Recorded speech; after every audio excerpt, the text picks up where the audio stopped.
Assalamualaikum warahmatullahi wabarakatuh. Selamat pagi semuanya. Ya, kita bertemu lagi pada perkuliahan metodologi NLP. Dan sekarang kita telah sampai pada pertemuan yang ke-12. Pada pertemuan ini kita akan membahas salah satu metode pembelajaran abad 21, yaitu problem based learning. Keberhasilan pembelajaran dalam arti tercapainya standar kompetensi sangat bergantung pada kemampuan guru dalam mengolah pembelajaran yang dapat menciptakan situasi yang memungkinkan siswa untuk belajar. Nah, hal inilah yang merupakan titik awal berhasilnya pembelajaran. Banyak teori dan hasil penelitian para ahli pendidikan yang menunjukkan bahwa pembelajaran akan berhasil bila siswa berpartisipasi aktif dalam proses pembelajaran. Atas dasar ini muncullah istilah cara belajar siswa aktif atau CBSA. Salah satu pendekatan pembelajaran yang mengakomodasi CBSA adalah pembelajaran berbasis masalah atau problem based learning ini. Metode ini dikembangkan dari pemikiran nilai-nilai demokrasi, belajar efektif, perilaku kerjasama, dan menghargai keanekaragaman di masyarakat. Baiklah, mari kita pelajari lebih dalam tentang problem based learning. Pertama-tama marilah kita mulai dari definisi. Menurut Booth dan Selity, mereka menyatakan bahwa problem based learning is a way of constructing and teaching course using problem as a stimulus and focus on student activity.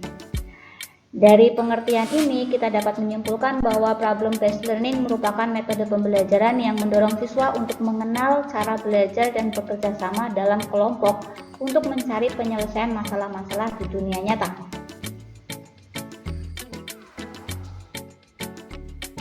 Tujuan yang ingin dicapai oleh PBL atau Problem Based Learning adalah kemampuan siswa untuk berpikir kreatif, analitis, sistematis, dan logis untuk menemukan alternatif pemecahan masalah melalui eksplorasi data secara empiris dalam rangka menumbuhkan sikap ilmiah. Berikut ini beberapa tujuan pembelajaran menggunakan model pembelajaran Problem Based Learning. Yang pertama adalah untuk mengembangkan keterampilan berpikir dan keterampilan memecahkan masalah. Yang kedua adalah belajar melakukan peran sebagai orang dewasa. Dan yang ketiga adalah keterampilan-keterampilan untuk belajar mandiri. Selanjutnya adalah elements of PBL atau unsur-unsur problem based learning. Pembelajaran problem based learning mempunyai beberapa unsur-unsur yang mendasar pada pendidikan sebagai berikut. Yang pertama adalah integrated learning. Pembelajaran mengintegrasikan seluruh bidang pelajaran. Pembelajaran bersifat menyeluruh, melibatkan aspek-aspek perkembangan anak, dan anak membangun pemikiran melalui pengalaman langsung. Unsur yang kedua adalah contextual learning. Anak belajar sesuatu yang nyata, terjadi dan dialami dalam kehidupannya. Anak merasakan langsung manfaat belajar untuk kehidupannya. Dan yang ketiga adalah constructivist learning. Anak membangun pemikirannya melalui pengalaman langsung atau hand-on experience dan learning by doing. Kemudian yang keempat adalah active learning. Anak sebagai subjek belajar yang aktif menentukan, melakukan, dan mengevaluasi atau plan, do, review.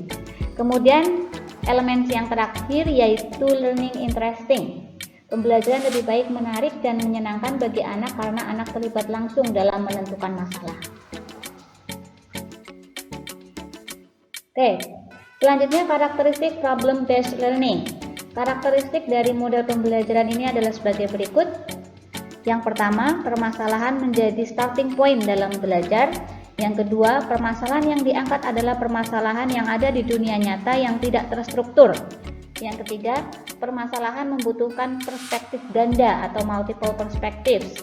Yang keempat, permasalahan menantang pengetahuan yang dimiliki oleh siswa, sikap dan kompetensi yang kemudian membutuhkan identifikasi kebutuhan belajar dan bidang baru dalam belajar. Yang kelima adalah belajar pengarahan diri menjadi hal yang utama. Yang keenam, pemanfaatan sumber pengetahuan yang beragam, penggunaannya dan evaluasi sumber informasi merupakan proses yang esensial dalam problem based learning. Yang ketujuh adalah belajar adalah kolaboratif, komunikasi, dan kooperatif. Yang kedelapan, pengembangan keterampilan inquiry dan pemecahan masalah sama pentingnya dengan penguasaan isi pengetahuan untuk mencari solusi dari sebuah permasalahan. Yang ke-9, sintesis dan integrasi dari sebuah proses pembelajaran. Dan yang ke-10, problem based learning melibatkan evaluasi dan review pengalaman siswa dan proses belajar. Itulah karakteristik dari problem based learning.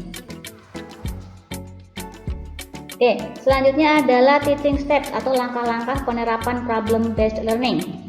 Langkah-langkah operasional dalam proses pembelajaran yang dikonsepkan oleh Kementerian Pendidikan dan Kebudayaan adalah sebagai berikut. Yang pertama adalah konsep dasar atau basic concept. Fasilitator memberikan konsep dasar, petunjuk, referensi atau link dan skill yang diperlukan dalam pembelajaran tersebut. Hal ini dimaksudkan agar peserta didik lebih cepat masuk dalam atmosfer pembelajaran dan mendapatkan peta yang akurat tentang arah dan tujuan pembelajaran. Yang kedua adalah pendefinisian masalah atau defining the problem. Dalam langkah ini, fasilitator menyampaikan skenario atau permasalahan dan peserta didik melakukan berbagai kegiatan brainstorming dan semua anggota kelompok mengungkapkan pendapat, ide, dan tanggapan terhadap skenario secara bebas sehingga dimungkinkan muncul berbagai macam alternatif pendapat. Yang ketiga adalah pembelajaran mandiri atau self-learning. Peserta didik mencari berbagai sumber yang dapat memperjelas isu yang sedang diinvestigasi. Sumber yang dimaksud dapat dalam bentuk artikel yang tertulis yang tersimpan di perpustakaan, halaman web, atau bahkan pakar dalam bidang yang relevan. Tahap investigasi memiliki dua tujuan utama, yaitu yang pertama agar peserta didik mencari informasi dan mengembangkan pemahaman yang relevan dengan permasalahan yang telah didiskusikan di kelas. Dan yang kedua, informasi yang dikumpulkan dengan satu tujuan, yaitu dipresentasikan di kelas dan informasi tersebut haruslah relevan dan dapat dipahami. Kemudian tahap yang keempat adalah pertukaran pengetahuan atau exchange knowledge. Setelah mendapatkan sumber untuk keperluan pendalaman materi dalam langkah pembelajaran mandiri, selanjutnya pada pertemuan berikutnya peserta didik berdiskusi dalam kelompoknya untuk mengklarifikasi capaiannya dan merumuskan solusi dari permasalahan kelompok. Pertukaran pengetahuan ini dapat dilakukan dengan cara peserta didik berkumpul sesuai kelompok dan fasilitatornya. Kemudian tahap yang terakhir adalah penilaian atau assessment. Penilaian dilakukan dengan memadukan tiga aspek yaitu pengetahuan atau knowledge, kecakapan atau skill, dan sikap atau attitude. Penilaian terhadap penguasaan pengetahuan yang mencakup seluruh kegiatan pembelajaran yang dilakukan dengan ujian akhir semester atau UAS, ujian tengah semester atau UTS, kuis, PR, dokumen, dan laporan.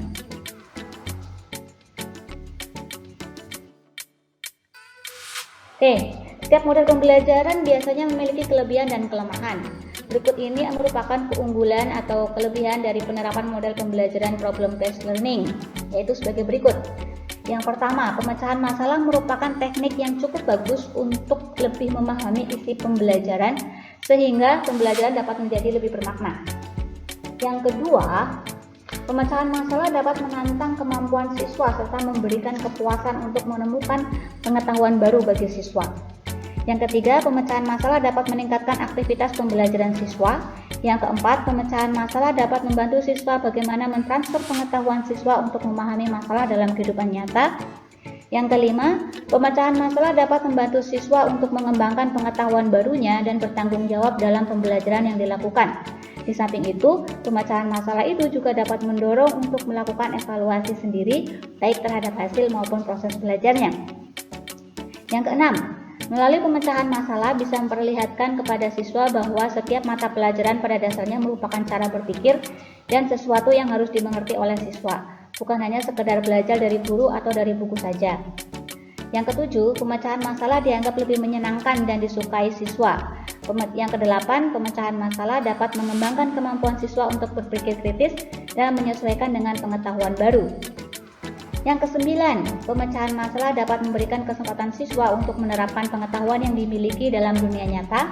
Dan yang ke-10, pemecahan masalah dapat mengembangkan minat siswa untuk secara terus-menerus belajar, sekalipun belajar pada pendidikan formal telah berakhir.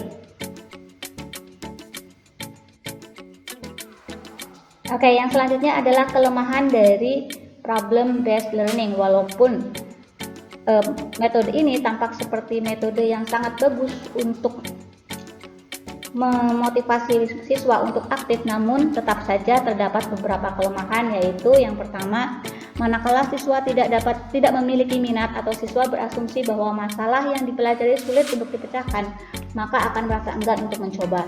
Yang kedua, keberhasilan model pembelajaran melalui problem based learning membutuhkan cukup waktu untuk persiapan.